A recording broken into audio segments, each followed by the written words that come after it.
Since coming to live in the Lake District, I've gained a real love and interest for the Wordsworth family.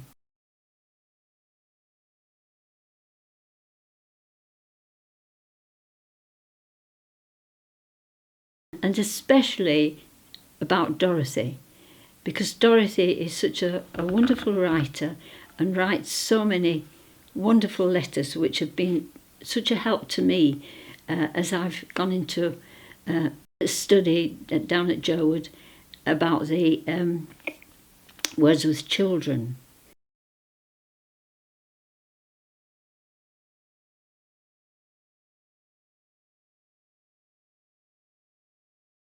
I've been encouraged very much by my son John and also by Jeff Count at Duff Cottage and Emily who's asked me to do this talk.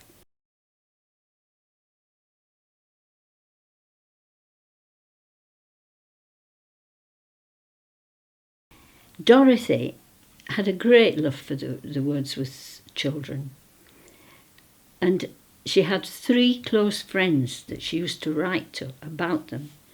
The first one was Jane Pollard, who was the daughter of a wool merchant. She married a Leeds manufacturer, John Marshall. The second was Catherine Clarkson. A lot of the letters are to Catherine Clarkson, the wife of Thomas Clarkson. He was an abolitionist of the slave trade. And then Lady Beaumont of Colledon Hall, Leicestershire. On the 20th of December 1799, William and his sister moved into Duff Cottage. William was 29, Dorothy was 28. They worked hard in the house and garden to get it ship-shaped, and Dorothy grew to love Duff Cottage. She says, "I love that house.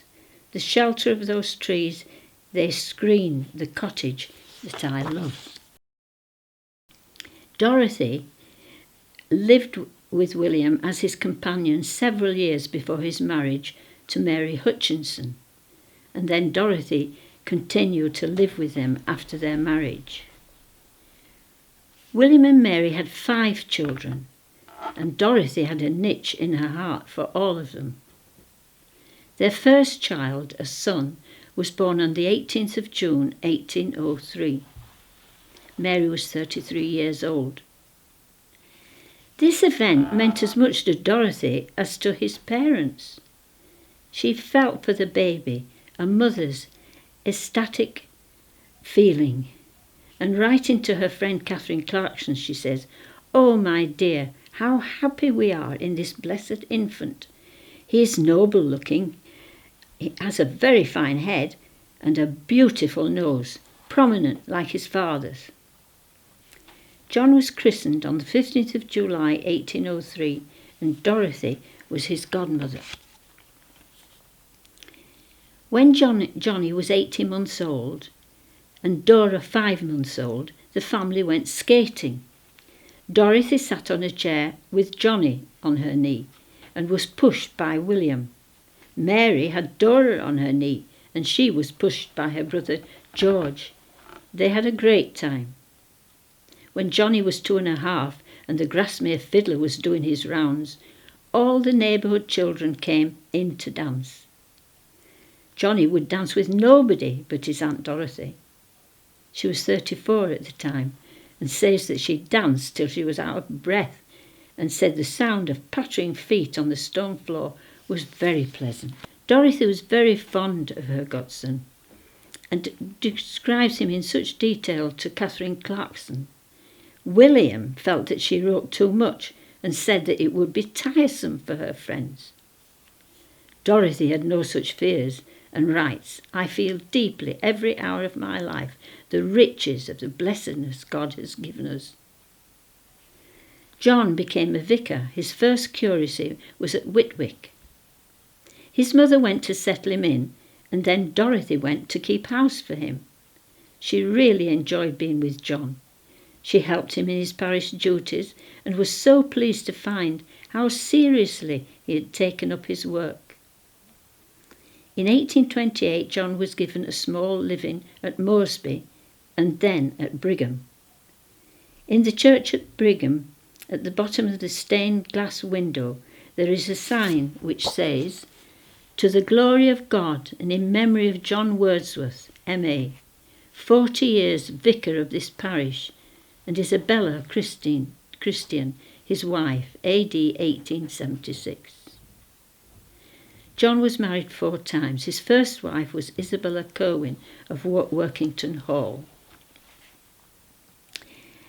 Dorothy went to hear John preach, and she says, "I cannot say that he as yet preaches with boldness and full effect, but really he reads the prayers to my ear very pleasantly, having a fine voice and a serious manner of delivery." John was 14 months old when a second child was born. They called her Dorothy, after her Aunt Dorothy, but she was often referred to as Dora. She was born on the 16th of August 1814, and William was besotted with his daughter. Dorothy commented, "She is her father's darling. He is more tender over her than he ever was over her brother." Dorothy, writing to Lady Beaumont, her godmother, says, "Your goddaughter thrives, a sweet little creature and the dearest little prattler you ever heard, lively and entertaining and loved by everybody." Dorothy's friend Catherine Clarkson asked her to compare her feelings for the new baby and for Johnny. She replied, "I am sure I do not love her less. Sometimes I fancy I love her more, but there certainly is a difference which may possibly be accounted for by the novelty of a first child." To Catherine Clarkson she wrote, "Dorothy is very pretty, very kittenish, very clever, but not given to thought." Dorothy loved her niece dearly. She wrote a short poem to Dora. The last verse says, "Yet still a lurking wish prevails, that when from life we all have passed, the friends that loved thy father's name on her a thought may cast." And she entitled it, "To my niece Dorothy." Dora was sent to school at Appleby. She was there when her little sister Catherine died. She was sent home, and Dorothy regards her reaction to Catherine's death. Dorothy says, "That night when she went to bed, she knelt down before me to say her prayers, and as usual prayed for her brother and sister, I suppose without thinking. I said to her when she had done, 'My dear child, you have no sister living now, and our religion does not teach us to pray for the dead. We can do nothing for them. God has taken your sister to himself.' She burst into an agony of tears and went weeping and silent to bed. And I left her after some time, weeping, and so she fell asleep." Dora was a great help to her father and a companion, but sadly died of consumption on the 9th of July 1847, aged 42 years. This was a great blow to William, Mary, and also to Dorothy. William and Mary's third child, a boy, Thomas, was born on the 15th of June 1806 at Duff Cottage. Duff Cottage became very crowded. When Thomas was 18 months old, the family moved to Allen Bank. Dorothy says about Thomas, "Little Thomas, God bless him, is neither boastful nor boasted of, but he wins his way silently into all hearts. He has a quiet, grave, sensitive smile, which fixes in his pretty blue eyes. His father calls him Potiphar, because he loves to play in the kitchen against the pots and pans. To this name he replied, 'Me no Potiphar, me a good boy.'" Thomas was not a bright scholar, but Dorothy says, "I hope the day will come when, if he is not a bright scholar, he will take a delight in acquiring knowledge. Thomas was friendly with Herbert Southey and often stayed at Greta Hall. Dorothy says Tom is to stay at Keswick about a fortnight longer, but he must come home to spend a little time with Sissy, with Dora, before she goes to school. He too is backward at his books, but I am determined to hope. There is a great deal of Dorothy about little Tom. Everyone loves him when they look at his face. In February 1808, Dorothy writes to Catherine Clarkson telling her about the 3 children. She says, "John would be your very delight if you were here. There never was a more promising boy. His temper is delightful. He seems to have a natural goodness about him.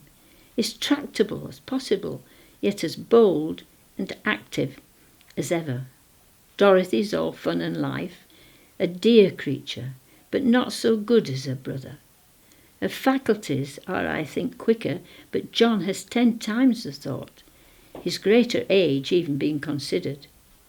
And he is knowing and sensible. Thomas partakes of both their dispositions. He has a large share of Dorothy's liveliness and of John's sweetness. Sadly, Thomas died when he was only 6. He had measles and an inflammation of his lungs. His last words were, 'I am getting better now.'" Dorothy, writing to Catherine Clarkson, says, "Yes, our loss is unutterable. And as you rightly say, it is a selfish grief when we pine after the pure spirit of a child returned to the heaven from whence it came." Dorothy also writes, "At times, when I muse on a future life and on his blessedness in another world, I lose those thoughts of anguish. I bless God for his goodness in having showered so many gracious gifts upon that child, and whose sweet image only death, which will again join us to him, can remove from us." In 1808, the family moved to Allen Bank, where 2 more children were born. Catherine was the first and was born on the 6th of September 1808. Catherine Clarkson was her godmother, and Dorothy describes her in great deal to her godmother. When Catherine was 10 months old, she says, "She has grown very plain, and there is something irresistibly comic in her face and her motions, that it is quite a feast to watch her." William called her his little Chinese maiden. Catherine was 2 before she started to talk. At 17 months, Dorothy said that she could hardly say a dozen words, but joined in the laugh. She talks very little, but we fancy she understands more than any of the other children at her age. Dorothy, in a letter to De Quincey, says, "Catherine makes very little progress in talking, although she uses her tongue perpetually." Dorothy wrote that Catherine was uncommonly good-tempered and would be very entertaining if she could talk. Dorothy talks of her backwardness and how Willie the baby can talk almost as well as she can. To Catherine Clarkson, she says she cannot walk, but she can creep as well as anybody. And I'm sure that the gravest person could not help laughing at her sudden turns upon the floor and her speedy journeys with her little bald Pat foremost. Dorothy, also writing to her friend Jane, says, "Catherine is the only funny child in the family." I've looked into this at great length, and I feel that Catherine had Down syndrome. She had heart problems, and when she died, she was not quite 4. William and Mary were away when Catherine died, and Dorothy and Sarah Hutchinson were looking after the children. They were living at the parsonage at that time, and Dorothy, the night before Catherine died, they had taken the children into the churchyard, which was opposite, to let them play. And Catherine had looked quite well, so Dorothy wasn't worried about her. She seemed to be okay. But after she went to bed, she started with these terrible convulsions. And Catherine and Dorothy and Sarah, they nursed her right through the night, and she died in the early morning. Dorothy, writing to Catherine Clarkson, says, "Never, never can we cease to regret what we have lost, for the purest spirit in heaven could not be more pure and innocent than she was. There seemed no seed of evil in her. But oh, how merciful this heavy stroke compared with one that might have left her helpless and derived of her understanding." So Catherine died, and Catherine brought a lot of joy and laughter to the family. William and Mary's fifth child was born on the 12th of May 1810, but he was born at Allen Bank. Dorothy said, "He a fine boy who looked just like Johnny, stout and healthy, with the Wordsworth nose." His godparents were Joanna, Wilson and De Quincey. He was a child rather spoiled by his father. Dorothy, writing to Catherine Clarkson, when he was only 7 years old, says, "Willie, still treated by his father as if he were a baby, but he now rides to school on an ass." The children went to school at 3 years, and Willie's first letter, when he could write, was to his Auntie Dorothy. He wrote, "I've got my new plaid. Mother made it, and I've got it on. We've got 2 ducks that Lady Diana gave us. And from the next summer I will be a big boy teller." That was when he was 4.5. When Willie was 2 years old, the family were given a pig. The pig, Dorothy said, was greeted with much joy by the younger parts of the family, and their joy was tenfold when they learnt that it was to be kept to have young. The pig was set down on the kitchen floor, and it was impossible to say whether the voice of Willie's rapture or the pig's fear was the louder. In 1813, Dorothy went for a break to Hackett. She was going for a break, but she still took John and Willie with her, and for the first time for months enjoyed a little leisure. Betty minded him all day, except when she was milking. When husband Jonathan came home, William took his place on the quiet man's knee. Jonathan smoked his pipe, Betty smoked hers, and Willie smoked his lips, imitating them. When Willie was 7, Dorothy said, "His father fondles over him and talks to him just as if he were a year old." Dorothy was convinced that he should be sent away to school. William and Mary weren't as convinced, but eventually Dorothy managed to persuade them that this would be the best for this little 7-year-old boy. She said nothing but a removal from home could save the boy from ruin. William was sent to school to their old friend Mr. Johnson. Dorothy was as anxious about him as was his father and mother.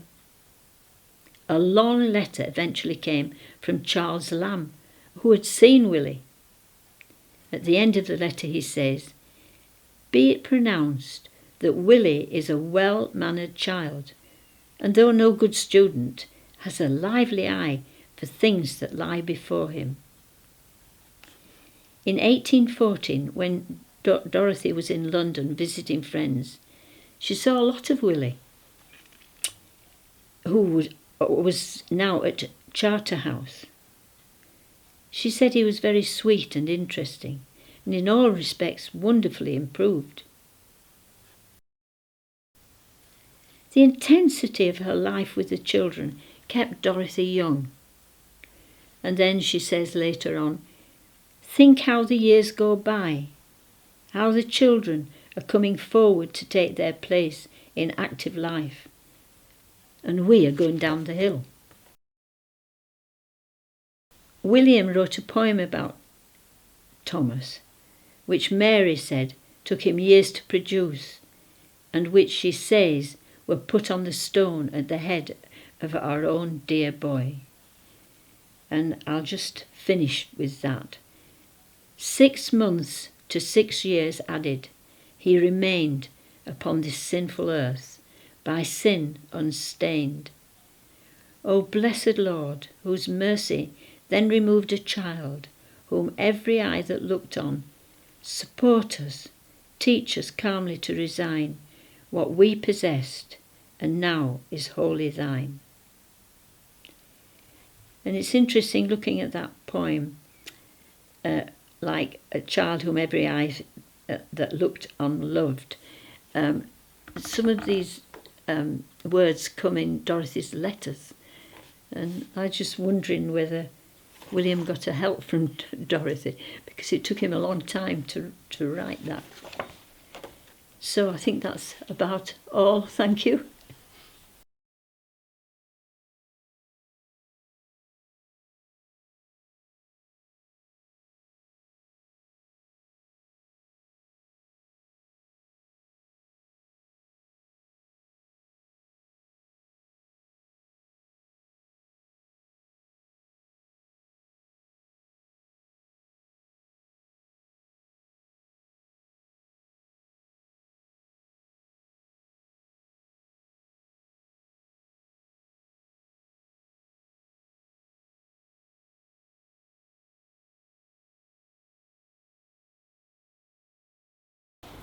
I'm just going to talk a little about Wordsworth's French daughter. Wordsworth went to France to learn French, but ended up by falling in love with Annette. He met Annette when he was being tutored by her in France. She was the descendant of a family of surgeons in Blois, Church of St. Saturnin. Her uncle was a parish priest, and Annette's mother had remarried. Annette was staying with her brother in Orleans. Annette was 25, William was 21. 3 months after they met, Annette became pregnant, and she returned to her family in Blois. In September she went back to Orleans, unhappy and disgraced at home. Early in December, William left and came home to England. 15th of December 1792 was the birth and baptism of Anne Caroline. She was baptised in the Church of St. Croix in Orleans. William was not present. February 1793, William tells Dorothy about Annette. She tells him and Caroline. And Dorothy impulsively dashed off at least 2 generous and affectionate letters to Caroline. So William and Dorothy go to visit Caroline,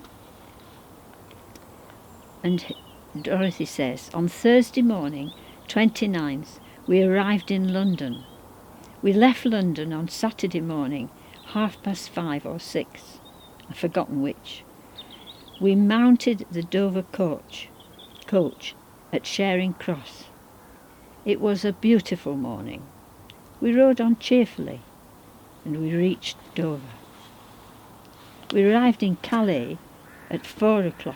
on Sunday morning, 31st of July. We stayed in the vessel until 7:30, and then we found out Annette. The weather was very hot. We walked by the seashore almost every evening with Annette and Caroline, or William and I alone. One night, though, I shall never forget. It was all so beautiful on the calm, hot nights to see the little boats row out of the harbour with wings of fire, and the sailboats with the fiery track which they cut as they went along, and which closed up after them, with 100,000 sparkling and the stream of glowworm light. So Dorothy and William enjoyed their time over in France, and Dorothy took a great interest in Caroline, her niece, and William supported Caroline for the rest of his days. And there was other people who saw Caroline. He told Southey about it, and Southey saw Caroline and her mother, her husband and daughter, Dorothea, and she was much pleased with them. And she said, "He says the baby's a lovely child, the mother very interesting, and the image of John Wordsworth, and something like Dorothy, and the husband is a fine man," that's Caroline's husband, "sensible and animated and very fond of his wife and child. How sorry I am that you did not see these friends of ours when you were in Paris." So, you know, he didn't hide it after a while. Southey knew, and I presume he must have told other people. But Dorothy was so good, because Dorothy kept corresponding with Annette and took a great interest in Caroline. And there was a time when Dorothy was really wanting to go over and see them, but she wanted to go because Caroline was getting married, and she wanted to go to, and Dorothy wanted to go to the wedding. She was really keen to go to the wedding, and Caroline was really pleased and really wanted her to be there. But sadly, because of wars and things, Dorothy didn't get, and William and Mary didn't want her to go. They were against it. Not that they were against her being with Caroline, but just the position in France wasn't very good, so they were worried about it. So Dorothy sadly didn't get to the wedding, but she kept up a correspondence with, and also I have a letter somewhere from Annette. I've been looking for it, but I can't find it. But it's very sad, because she obviously thought so much about William, and it was sad for her. And eventually William and Mary went over, and they saw the family. They went to see Annette and Caroline, and I think Caroline had a child as well then. So Mary was very good about it all as well, and they did try between them to really be good to them and to support them. So I think that's about all I can say about it. Thank you, Muriel. Okay. Thank you.